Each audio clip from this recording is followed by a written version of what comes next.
You know, there are a lot of good new video games out there that I could make a video on, but I found this Spongebob game on my shelf that I played when I was little, so I think we're just going to talk about Spongebob Squarepants Battle for Bikini Bottom today, so let's get right into this.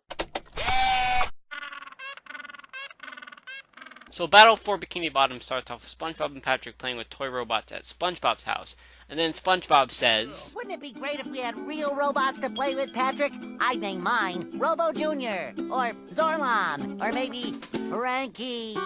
Which ironically, that's what Plankton's doing. He's making a robot army to obey his every command. You think SpongeBob knows more than he's letting on? 'Cause just a minute ago they were talking about how they wish they were real.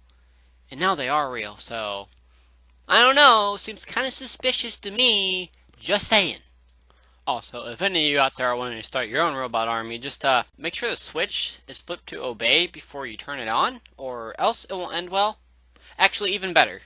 Just don't have an obey switch at all. Just have an on and off switch, just in case things start going wrong. You can just turn it off, and that'll be the end of that. You don't have any rogue robots running around trying to stick a little shocky thing up your butt, as Squidward, obviously here, had to witness himself, and rest in peace, Squiddo. Alright, so throughout this game, your main objective is just to collect all the golden spatulas, which unlocks a new area, but you also run around to various locations. And these locations are Jellyfish Fields, Downtown Bikini Bottom, Goo Lagoon, Rock Bottom, the Mermalair, which personally is my favorite of these, just because I personally found Mermaid Man and Barnacle Boy's dialogue hilarious. Prawn! I'll never forgive you, you madman! What did Prawn do? The worst thing you can imagine.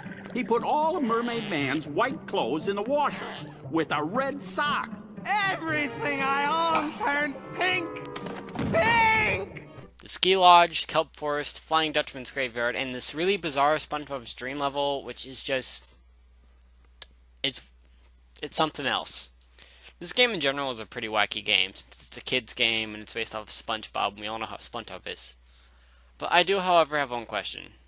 Why are 3 of the bosses just giant robotic versions of the characters we can play as? Because you got a SpongeBob robot, you got a Sandy robot, you got a Patrick robot, and the other 3 bosses are just characters like the King Jellyfish, who's found in Jellyfish Fields, the Flying Dutchman, who's found in the Graveyard, and some shrimp guy named Prawn, who's found in the Mermalair. One of my favorite things about this game is how it uses most of the voice actors from the show. Going back and watching the clips for these, the only one that I thought was a little off was Mermaid Man. But other than that, everybody else seemed normal.